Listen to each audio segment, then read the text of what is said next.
Welcome to another episode of the Divorce Survival Guide podcast, where we have real, honest, smart, and sometimes even hilarious conversations about co-parenting, separation, and divorce, and all that goes along with that. I'm Kate Anthony, your divorce survival guide, certified life and relationship coach, and happily divorced mom who helps women decide if they should stay in or leave their marriages and then guides them through the process one step at a time. Hey loves, thanks for tuning in. Today we have a great episode. My colleague Lindsey Ellison is joining me today, and Lindsey is talking to us about how to actually work with and continue to communicate with someone who is a narcissist. And if you are in this situation of having to co-parent with a narcissist, you've probably read every book there is out there about communicating with a narcissist or dealing with a narcissist, and it's always go no contact. And for those of us who have to actually co-parent with a narcissist, that is not an option. And as soon as you get to that point in the book where it's like, go no contact, you're like, well, fuck you. Like, I can't do that, right? So what do you do if you have to continue to have a relationship? Lindsey is a relationship coach, and she is the founder of Start Over Coaching. And she helps people navigate the divorce or breakup and also helps them break free from narcissistic abuse. And she's written this book called Magic Words: How to Get What You Want from a Narcissist. And in it, she offers a step-by-step formula on how to create a communication plan. And she provides a script of empowering magic words that can neutralize the power struggle that you have when you are co-parenting with a narcissist. And I got to tell you, I read this book in maybe an hour, 2 hours flat. It's brilliant because it's made for busy people. There's not a lot of fluff. There's not a lot of backstory. She gets straight to the point. She tells you exactly what to do, how to do it, and why it works. And I got to tell you, I think it's brilliant. And I put this to the test by posting about it in my Facebook group. And all of the women immediately went to Amazon, downloaded it, and read it. And they were all blown away by it. They were so excited to have a tool that worked for them as opposed to all the other advice out there that doesn't work for people like us. And by the way, if you're not in my Facebook group, you should be if you're a woman. Sorry guys. The link to it is in the show notes. So be sure to click that link and join my Facebook group because there's lots of support and great conversations happening in there. So without further ado, I bring you Lindsey Ellison. Lindsey Ellison, thank you so much for being here. Thank you for coming and sharing your wisdom and your book with my audience. I'm so excited for you to be here. Thank you so much. I'm so excited to be here too. And I love your show and honored to be here, and so grateful for it. You've written this book. I have read, and I got to tell you, I love it. Yay! Tell us a little bit about your book and about you and what you do and all of the things. Let's start with you, and then we'll move into your book. Okay, sure. I am a relationship coach. I don't call myself a divorce coach because I don't have that whole certified divorce coach. I think you do. Yeah. But I don't. Oh, I thought you did. Nope. Okay, good. So we're the same thing. I got into coaching about 7 years ago. So really before I think the whole coaching thing really started to take off, I was divorced 10 years ago, and I was in the marriage for a total, married for 10, together for 17. I met him when I was very young, a sophomore year in college.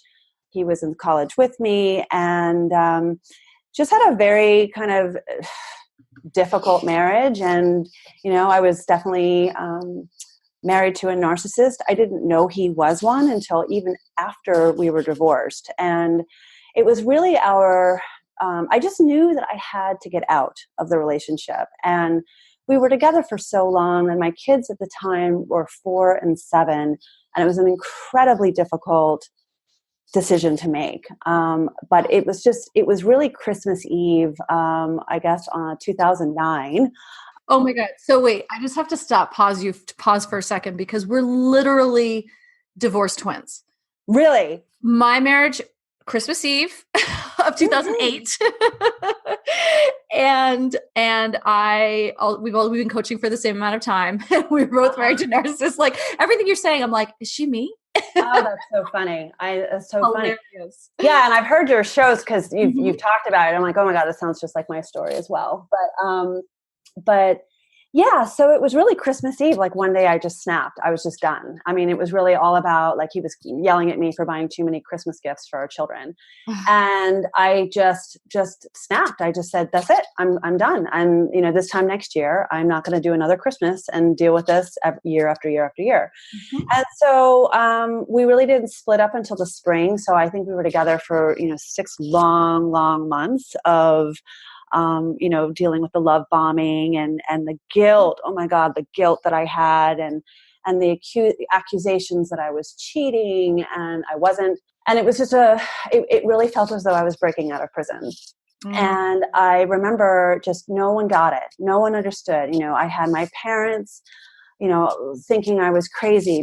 Our whole circle of friends thinking I was crazy. And his friends were my friends. I mean, I didn't even have my own friends because I wasn't, he never liked any of them. They always had to be his friends. Right, of course. I just remember being in a real fog, but still having this real deep down conviction that I was doing the best thing for me. And I didn't even know why, really.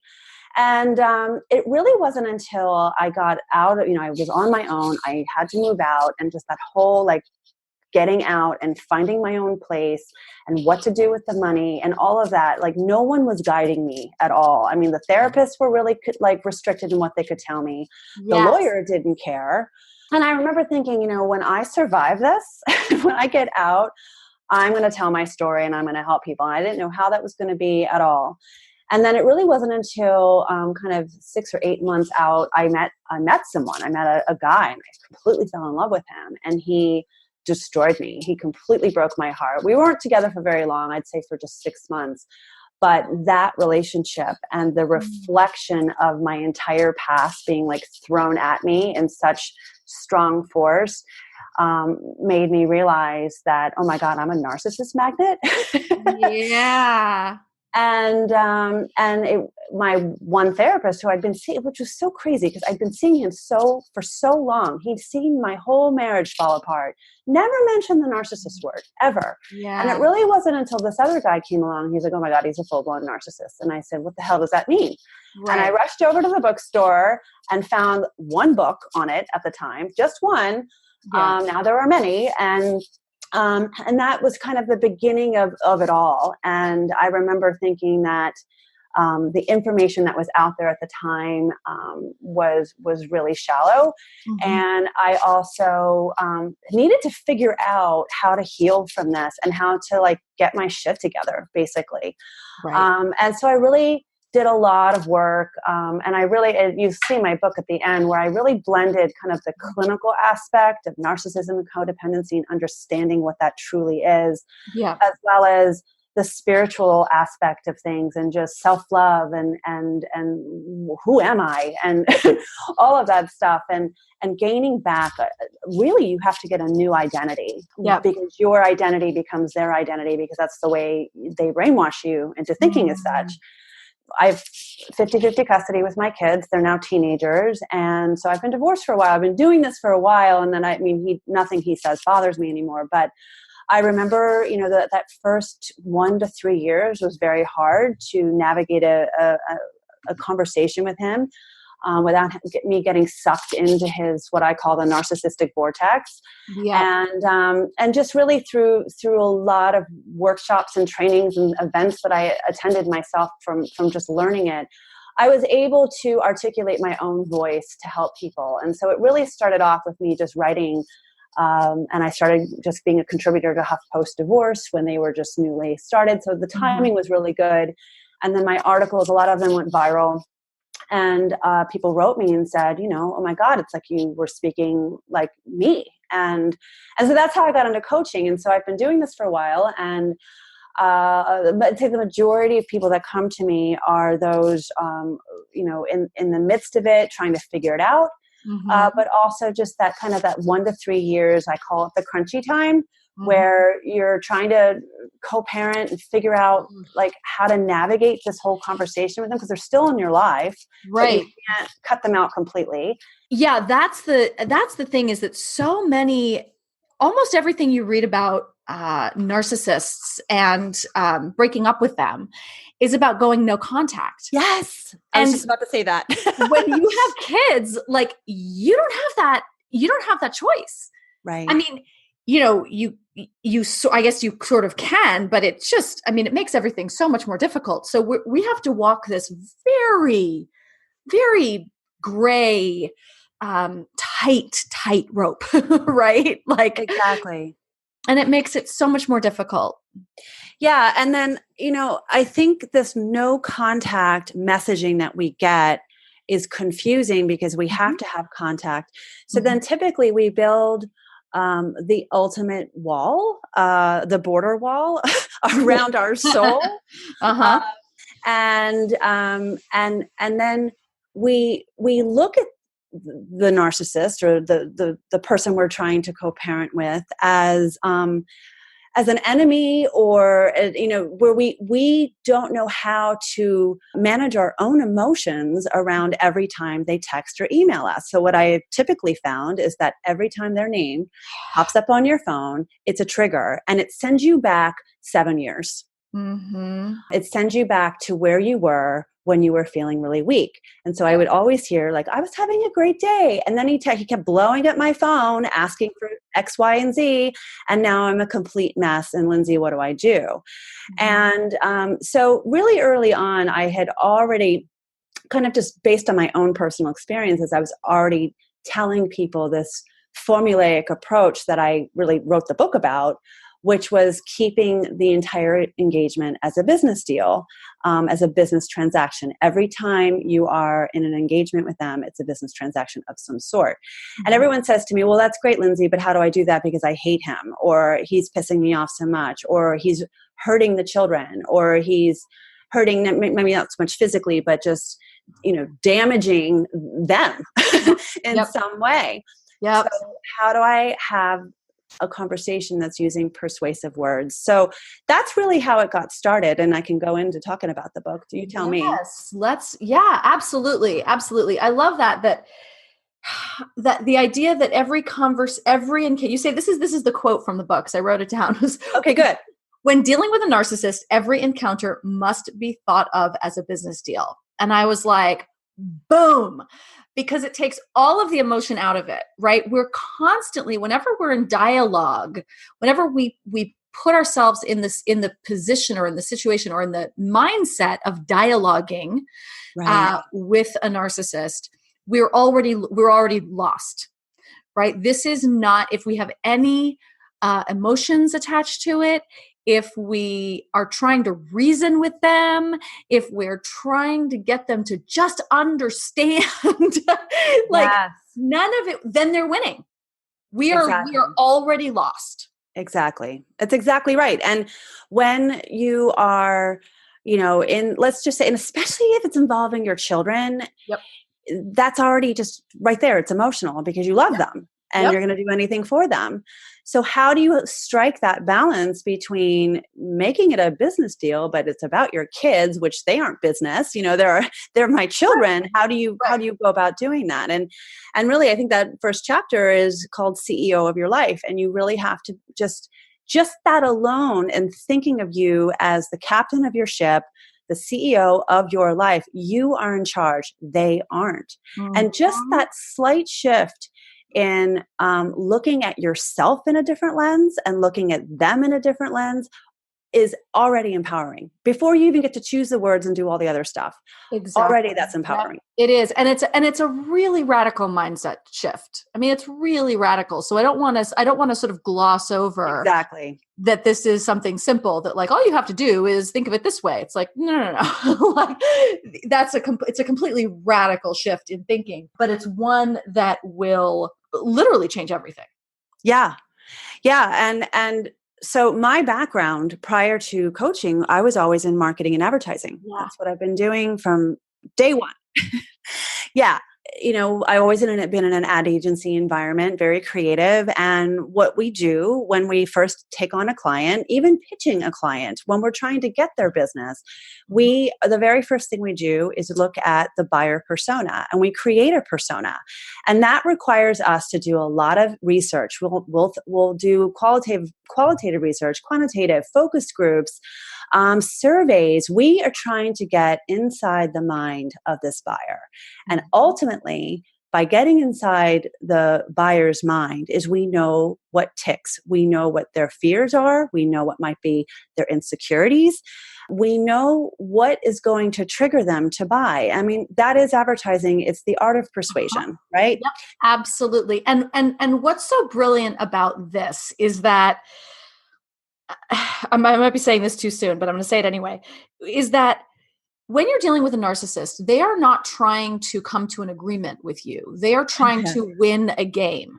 Yes. And so by shifting this into a sort of marketing exploration of mapping their persona and getting inside their mind, what you're doing is you're evening the playing field. Absolutely. You are turning it into, you start to play their game. And even though it's their game, by playing it, it becomes your game. Exactly. And even that is empowering, where you are, and again, I think I'm not the one who's invented this term, but manipulating the manipulator, I think a lot of people kind of cringe at the sound of that, because they're like, oh, but then that's not who I am. And that's not authentic. And that's more exhausting. And I always go put it back on them like, no, what's exhausting is you trying to do the same thing over and over again and getting zero results from it. And being authentic is really speaking from your truth, speaking from your authentic self, which is what? Self-love. And if you can come at it with a place of self-love, I'm in charge, I am CEO of my life, then therefore you are speaking authentically. And in fact, you're a bit of a badass when you do it. So whenever I taught people through coaching, they would come back to me within a couple of days, because through my coaching, we might rewrite the email, or a client will send me a text before they send it off, and I will rewrite it. And then they'll have 10 paragraphs, let's say, and I'll put it into 2 sentences.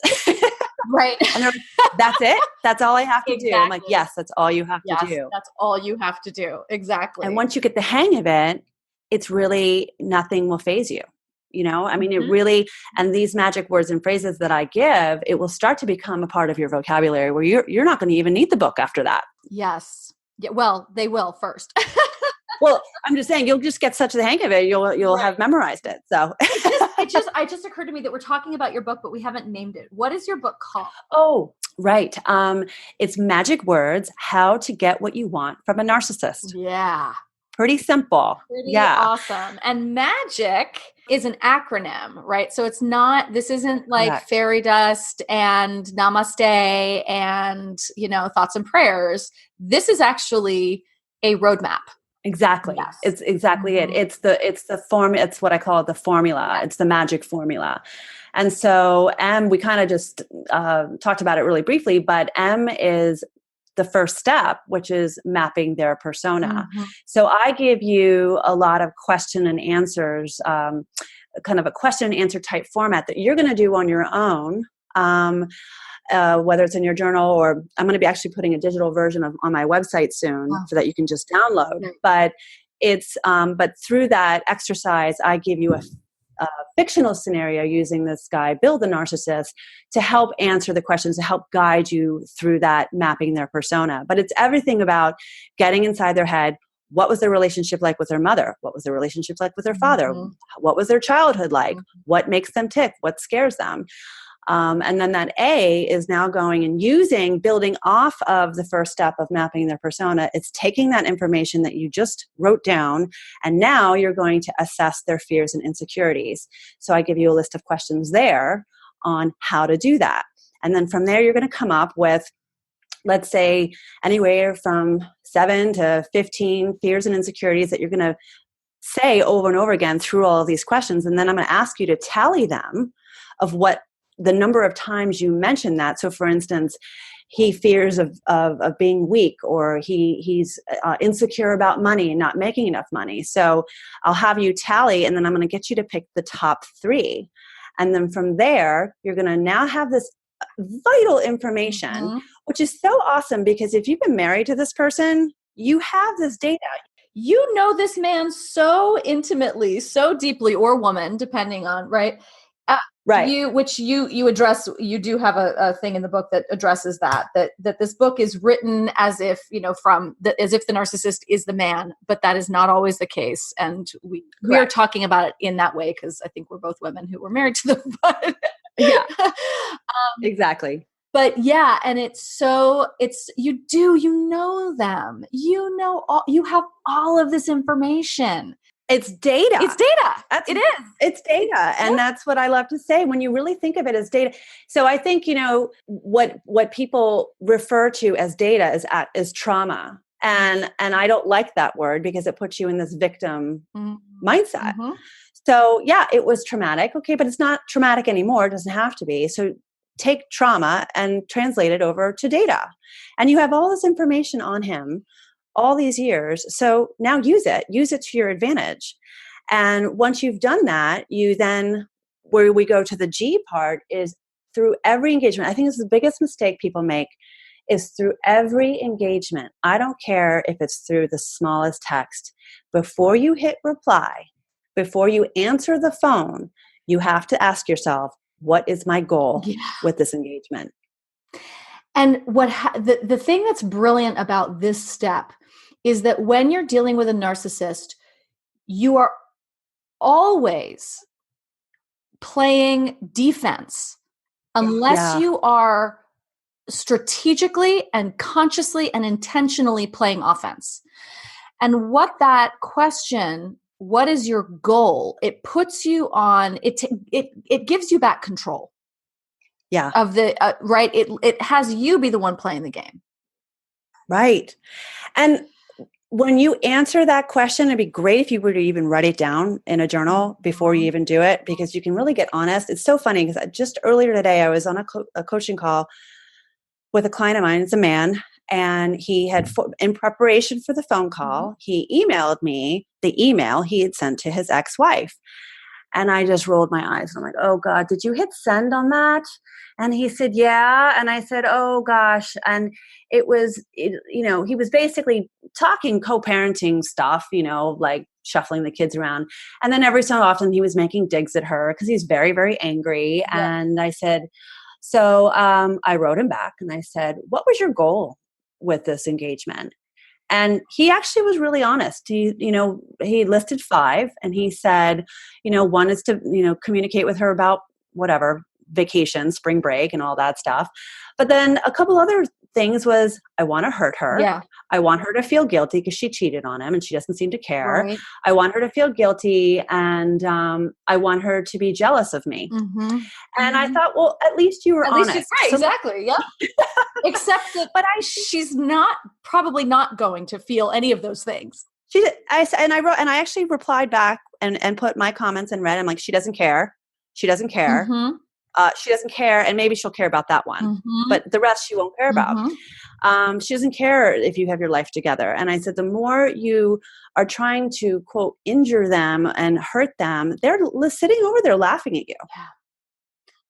They just don't care. And the more that you're trying to prove that you have your life together, the sort of more clear it is that you don't, right? Like, because if you really had your life together, but if you were really confident and if you were really over it, you wouldn't care. Bingo. Exactly. You just said the words right out of my mouth. And we finally ended up getting on the phone call. And I said, you've got to ask yourself before you go on this tirade of what is your goal. And quite simply, at the end of the 7 paragraphs, he finally admitted to me that his only real goal, tangible goal, was getting her to agree on taking the kids away for spring break. That was it. That was it. Right. And then I gave him a 2-sentence suggestion, and using, one of my magic words or phrases. And he's like, oh my God, why didn't I think about that? I said, because you didn't ask me before you hit send. Like I said, I have shared custody. He is, I guess on the spectrum, not as horrible as so many of my clients do have. But we definitely get into a stalemate where I want X and he wants Y. And in the early days, I was just so pissed off because I wanted him to hurt the way I was hurting. And I finally had to learn this. I'm like, he's always been hurting. I'm just choosing to be hurt with him. Right. And so now I say to people, there's a phrase that I use about compassion, and you can have guarded compassion. You can have boundaries with empathy. Yep. And that means you can, once you start to, and I talk about this in my book about really being able to see this narcissist in your life as a child. Yes. Underdeveloped man-child. Yep, absolutely. And it's really important, right? Because it doesn't, and here's the thing. So often what we do is, I talk about this a lot in my work too, is that people do have compassion, especially people like us, right? Who are empaths and who, codependent people who tend to be the perfect match for the narcissist. Yep. And, we can see we can see the gold nugget buried in the pile of shit. And we can, overblow our vision of that and just know that if we could just get to that gold nugget, everything would be fine. But meanwhile, we're digging through shit. And we can have compassion. And sometimes we have too much compassion. Well, he was damaged this way when he was a child, and so he doesn't really mean it, and blah, blah, blah, blah, blah, right?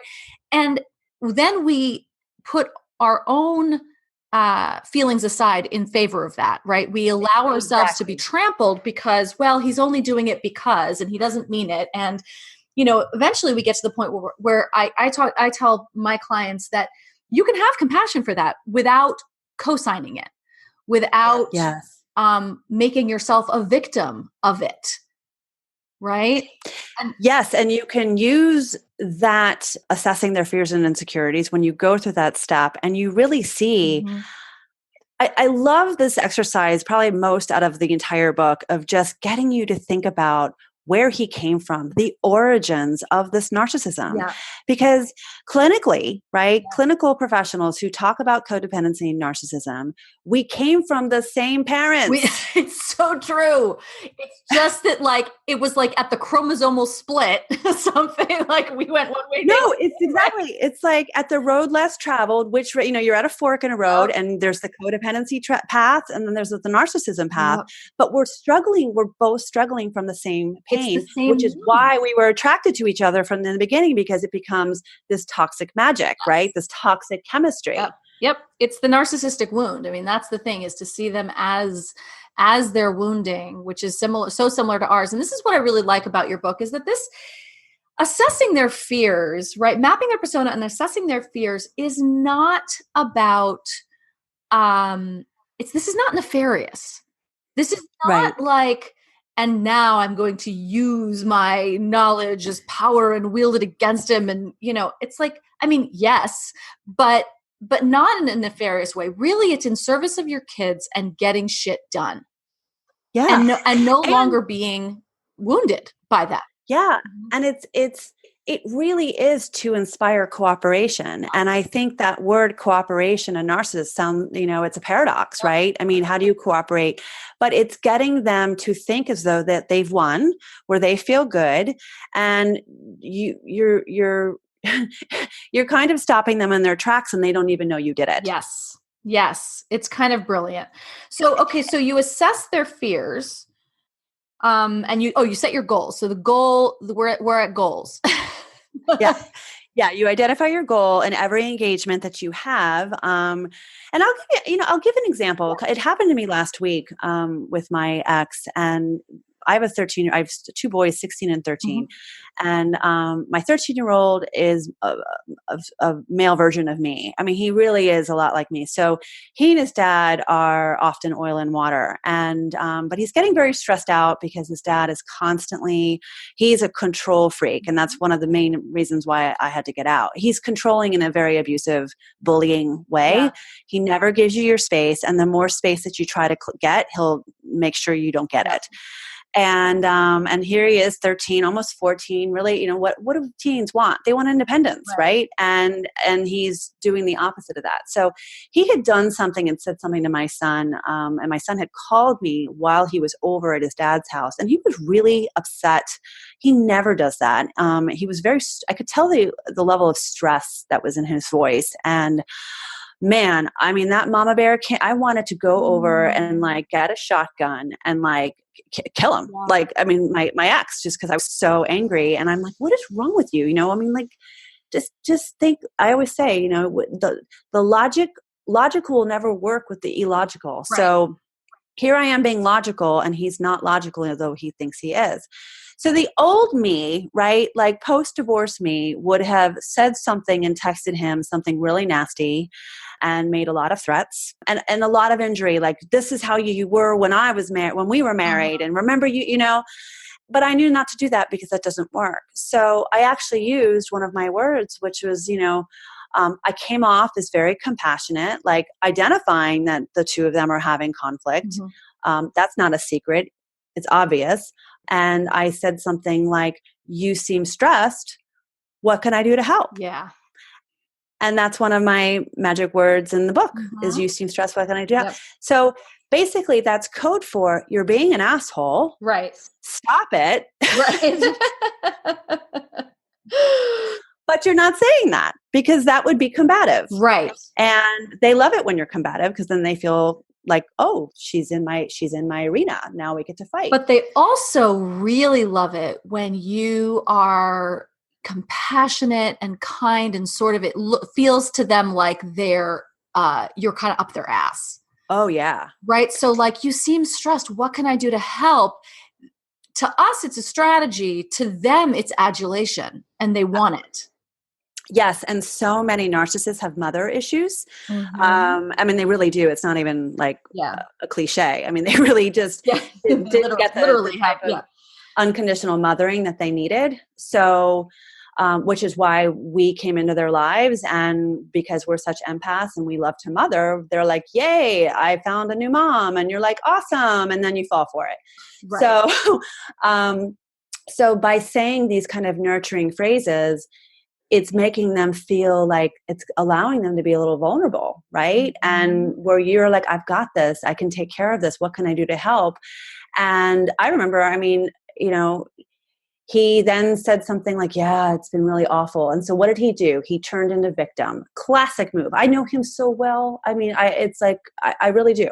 So he turned into a victim, told me about his job, and told me about his horrible commute. By the way, he's had this horrible commute for 25 years. So this isn't new. But according to him, I guess it is. And so what he wanted me to do, I could see where this was going, was that he was setting me up to basically give him a hall pass for his bad behavior. And I didn't, right. And I said, nope, I'd like to help. Maybe I can, I'm suggesting basically more ways that I can be with my son on his time. That's what I wanted. And he said, okay, because he realized somehow in my, and I'm kind of only giving a high level of this long texting that we did. But at the end of the day, this is a freaking miracle. This is why I'm telling you, to all of your listeners, that the book works, because I got him to go to therapy with my son. Like, this guy thinks therapists are complete quacks. But I did it in a way where he really didn't have a choice, because at the end of the day, I was like, well, all right, well, he's just going to want to be with me more. And I wouldn't want that to be in your relationship. That would really suck. I would really hate for our son not to have a relationship with you. And it's really turning into that way. And I'm here for you. I'm on your side. Right. And your goal is to get him to treat your son better. Yeah, that was my goal. Exactly. Yep. And my goal was to take the pressure off of my son, because I could see how stressed he was. And by the way, I always say, if you have teens, this is a book you can definitely share with them. I've given it to my kids. Hey, read this. But they always say that, Mom, we don't need it when we have you in the house to always tell us how to, I always coach them through this relationship, because truly at the end of the day, I don't want to take their father away. I want them to have the best relationship as possible. But when I start to see my kids stressing so much, then I'm like, oh, that's going to be a problem, because there's only so much of that I'm going to allow. And as I've coached my kids through these magic words and phrases, it's such easy words that they can use when they're over at dad's house. For instance, with my ex being as anxious as he is, and I have coached my kids why. I've mapped my ex's persona over and over and over to my kids so that they know how he was raised. Yeah. Remember how grandma and grandpa did this? And, they know his childhood. Yeah. And I will say, he never got the nurturing from his parents to be the super successful guy. It's very important to him. We know what his fears or insecurities are. I said, so when he's pushing you and pushing you and pushing you, he's having an anxiety attack, basically. Right. And by you ignoring him is only going to make it worse. Right. So another one of my magic words or phrases is everything is going to be okay. Mm-hmm. Mm-hmm. I keep telling, and so Nico, my younger son, keeps saying like, Mom, that's like brilliant. That's the brilliant one. That's my favorite one, because when he's asking my son over and over about whatever test, he'll say, Dad, everything's going to be okay. I'm on it. Yeah, right. And then it instantly takes the pressure off. Now, when you talk to your kids about this and they read your book, I mean, how aware are they of their dad as like, I don't identify my ex as a narcissist to my son. Mm-hmm. I mean, I work with him on certain things. They're doing well right now. They phase in and out, right? How old are they? He's 13. Okay. He's 13 but he worships his dad. He's actually a mini dad. He's exactly the same. That was my first son. Yeah, they're like peas in a pod, the two of them. He worships his dad, but also, at times, probably like, a year or two ago, they were clashing a little bit. And I would say, this is how daddy needs for you to talk to him, and, mm-hmm. try this. And I would give him these things, but I wouldn't talk to him about his father as a narcissist. So talk to me about that and your experience with that. Yeah, it's a good question. I think I was keeping it from them for a long time, but the problem is all the work that I do, it's really hard to hide from it, just because of my professional nature in this business. Mm-hmm. I remember when I was newly separated and they were little, they did really, both of them just worshiped him, and it was very hard. They were so confused. I couldn't explain to them why. And I even write this in my introduction of the book. I couldn't even explain why. Mm-hmm. That was the hardest part. I mean, well, why are you leaving? Well, I don't, you're like, I don't really, well, was he abusive? Well, kind of. Well, how? I don't really know. I can't explain it. It's just, It makes you feel completely crazy. But over time, I really was able to take the gray and make it more black and white. The kids really were angry with me, I think, for the first, few years. And it really wasn't until they got into adolescence. And it all started once where I had written a Huffington Post article. I had it up on my browser on my computer. It just got published, so I was just checking it out. And my son, my oldest, who was probably maybe 11 or 12 at the time, was on, my laptop was in the kitchen, like on the counter, and he wanted to look at something, and the article was right there. Yeah. And he read it, and he didn't notice the byline, which was my name. He just started reading it. Uh-huh. And it was one of those, like, the top 10 things you should know whether you're a narcissist or not. And that's when he said, Mom, and I wasn't writing in first person. It was just a factual article. Mm-hmm. He said, Mom, that sounds like Dad. And he said, is Dad a narcissist? And I really I'm like, oh God, how do I get it? I'm like, well, I said, yes, he is, but it's nothing bad. I don't say it, and I never bash him in that way. And when I talk to them about their dad, I never say, oh, your dad's a narcissist. It's just, I actually really explain to them it is what it is. It's a personality disorder. Right. Exactly. They can't help it on so many levels. They just can't. Totally. And, and there's so many ways it's like, yeah, I'm a codependent. Like, yeah, I think that, it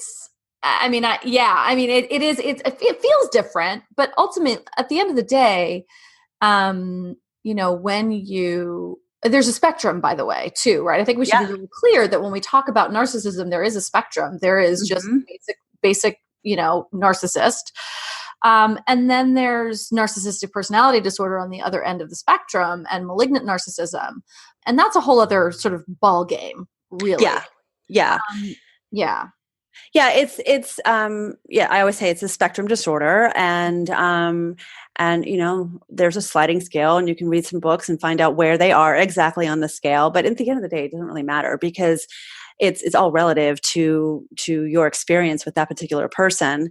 And I think that, I could see a lot of people disagreeing with me on this, but I know with my kids, but I think I have raised my boys to be super knowledgeable and understanding of all people, and to take into consideration that how one person thinks and acts isn't how you think and act. So it's interesting that what I thought this divorce was going to be like the worst thing ever for them, and then it was going to completely screw their lives up and they'd be in therapy forever.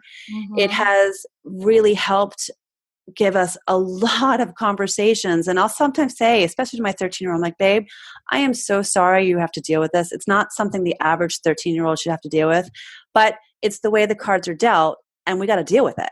That we got to work through this, because if you're not going to learn this now, you're going to learn this in the workplace. You're going to have a boss who's difficult. Absolutely. Yep. And so I really try to give them kind of more of a practical look at it, and not from a victim standpoint of like, oh, your dad left us, or your dad did this. And I don't. It's just, I always say it's just the way it is. It's just it's the choices we make, and then we got to live with our choices, So I think it's something that for anyone who's like, do I tell my kids they're a narcissist? I mean, he's a narcissist.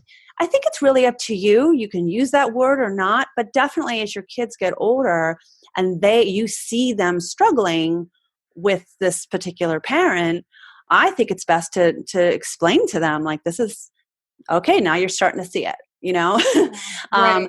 Here's how I deal with it. Let me give you the same tools. Because if you give them these tools now, you are reducing their chances of marrying their mother or father. Yeah, exactly. I mean, so down the road. Here's the way I look at it. I mean, I don't think you need to label it, but you do have these tools, right? So if your kids are starting to have the same issues with their other parent that you were having, you can provide them tools without labeling them. Exactly. Right? And I think that, we have to be careful, especially with younger kids, that they tend to see themselves as a combination of both parents. And so if you say that there's something sort of clinically, wrong, or, there's like a diagnosis on one side, they'll internalize that and think that they're half of that. Yeah. So, we have to be really a little bit cautious about that, especially with younger kids, but you can still talk them through all of this without naming it, without saying it, without, I have a dear friend who co-parents with a malignant narcissist, like super abusive, super bad, but it's 50-50 custody. And his daughter is 8, and he never somehow, by the grace of God and all of his glory, all of my friend Matt's glory, not God's glory, somehow, because of all the work that he's done in therapy and how hard he's been working to recover from this marriage, he never badmouths his daughter's mom. He never says, but his daughter gets it. She's extraordinary. She's very astute. And from a very young age, she was naming things that were like, whew, no 6-year-old should be naming, but at the same time, like, she's very intuitive, but, she'll now say like, gosh, daddy, it's really different when I go to mommy's house. She does this, this, and this. And he'll just be like, I know, kiddo, and I'm sorry. But that, those aren't the rules here. And this is how we do things here. And she's really able to see which parent is actually taking care of her and, really, and has her best interest at heart. And as his therapist says, she's not going to be 8 forever. So as she grows up, as these kids grow up, they really start to have more choice, and they see things more clearly. And, as long as we stand in our power and I always talk about keeping our side of the street squeaky clean, our kids later on, they're going to figure it out. They'll know. I had an interesting call with my aunt, like, I don't know, a year ago. And well, she and I don't talk very often, but when we talk, it's like marathon 3-hour phone calls. And Uh-huh. she is the sister of my mother. And my mother died when she was very young, when she was 34 from a car accident. So I never got to know her. And I had this conversation where I don't know what sparked it, but she started telling me the generations of dysfunctional marriages, and suicides that have Oh gone my on, God. grandfathers and alcoholism and abusive marriages. And, it comes all the way down to, as short as I can see, which is my grandmother, great grandmother, my aunt, my mother, because my dad's a narcissist. And she said something to me like, Lindsey, you are breaking the family cycle. Yes. And Yes. and I hope I am. I mean, I always say I'm a recovering codependent. Like, it's not Yes. something that I can always fall back into it. I do fall back into it. I have my Yep. triggers. Yep. And I say that if, as much as you're dealing with your ex and you do have kids with them, you have a responsibility to get to know and understand this so you can pass on everything the learning should not stop with you. It No. definitely get passed down to the kids in a helpful, nurturing way, not a bashing, alienation, parent alienation. We don't want that to happen. But, I just gave a talk at a university back in the fall to a bunch of college girls, or it was boys too, but it mostly was women. And I'm really trying to get to this younger audience group so that Yeah. they don't make the same poor choices in dating and, dating an abuser, et cetera. And I had a line of women come up to me afterwards, and it was not what I expected. You know what they all said to me? They said, "You just helped me understand my father." Yeah. Right. That's Yeah. what they said. And But here's the thing, that's the key that opens the door to breaking the cycle, because when you understand your father and you can start to heal the wounding that you received, then you are going to make different choices. Exactly. Yep. And it does take one generation. There have been studies done on this recently that it really takes one generation to break the cycle. And we're the first generation who's doing this work. We're the first generation you're right.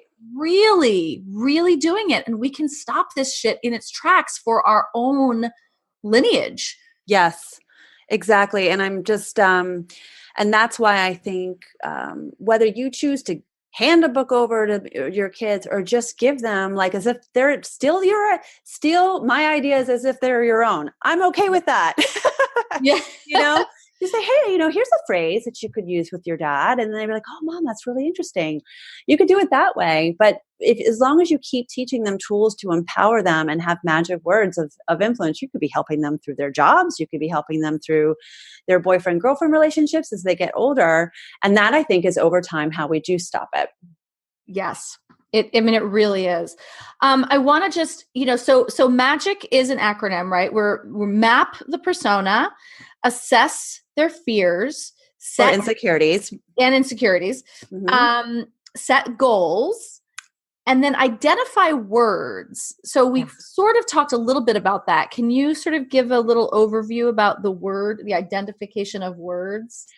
Yeah. So what I do is I offer 10 words or phrases that you can use as an example. Mm-hmm. And I provide three kind of scripted approaches to each.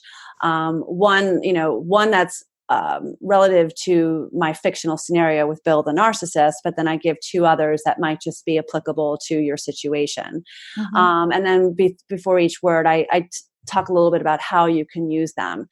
And I really try to preface this and footnote this a couple times in my book that it's not foolproof, and that it's not like it's prescriptive, right? Where you're going to say this word and suddenly everything's great.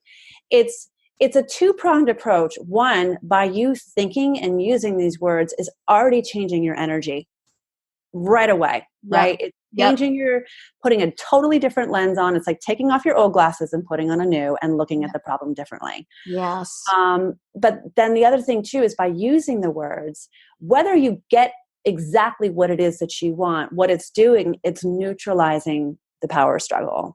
It's like putting baking soda on acid. It's just like hopefully just calming both of you down.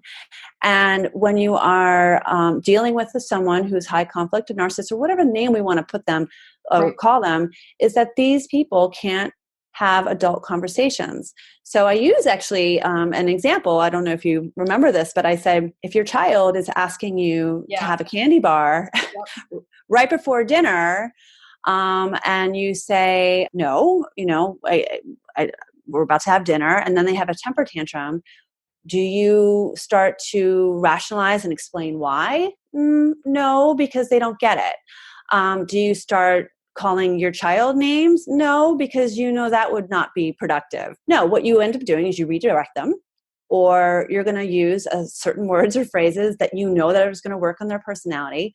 Or you might say, you know what, if after dinner we're going to get ice cream, if you're offering them some kind of benefit. And that's what we have to do every time we engage. And so if we are starting to come down to their level, it's never going to work. So by using these words or phrases, it will really help you think of them like, okay, they're like children. Yep. I can do this. I use that example all the time with my clients. I'm like, think of this as parenting. Think of this as you're having a conversation with a 3-year-old. It's like sleep training. I talk about sleep training. It's like the more that so true. You go in every single time, they're just going to get louder and louder and louder until you come in, because they know that you're eventually going to come in. So stop. So true. Yep. I mean, it's hilarious. I was reading it. I was like, yes, that's what I tell people too. It's great. Yeah, it's funny. I've had, clients send me text messages of screenshots of like when they use a word or phrase, and they're like, "Oh my God, this really is magic. This is boom." And a lot of times it may not be an actual like 1 + 1 = 2. Like I use these 2 words and then I get a new response. But over time, if you just keep doing it, and I even say that, even if it's not giving you yielded desirable results immediately, keep doing it. Just like you said, sleep training, over time, you get trained and they get trained. Yes. For you to non-engage. Yep. Sleep training is as much about training us as it is about training. It's so true. Oh my God. I have trauma from that. Just, I do too. like, do I go upstairs? He's crying. I want to go and hug him. I mean, it's so hard.